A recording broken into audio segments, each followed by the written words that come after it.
Hello everyone, this is Teacher L. For today, we're going to continue our discussion on division of mixed number. If you haven't watched yung first part natin, we have example 1 and 2.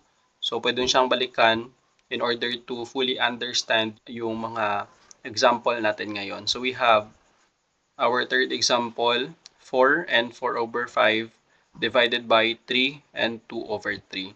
So, ang goal natin is to convert these mixed numbers into a improper fraction.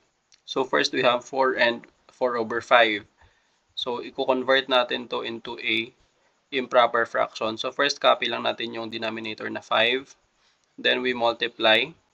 We have 4 times 5, that is 20. If we are going to simplify 20, divide 5, that is our whole number na 4. So, we just convert our whole number na 4 into a improper fraction. So, we have 20 over 5. Then, add lang natin yung 4 over 5.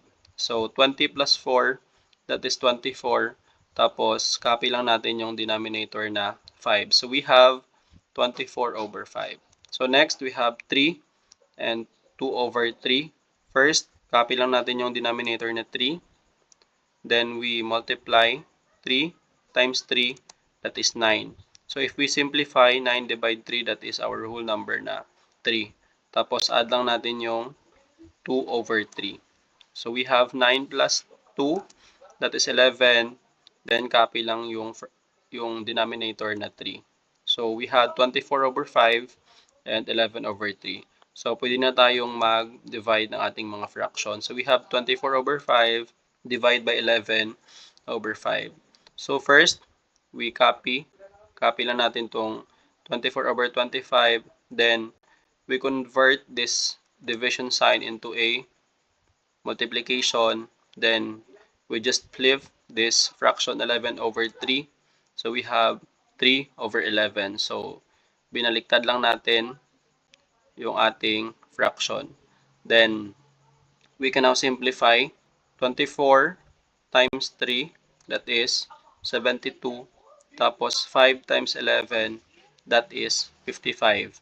So, for this fraction, 72 over 55, this is not divisible by any number. So, gawin lang natin itong mixed number.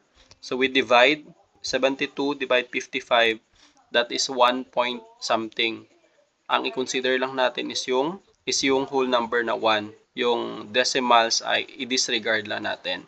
Then, we multiply 1 times 55, that is 55. Then, for our fraction, we subtract 72 minus 55, that is 17. Then, copy lang natin yung denominator na 55. So, for this improper fraction, ito yung kanyang mixed number, 1 and 17 over 55. So, for this example, our answer is 1 and 17 over 55.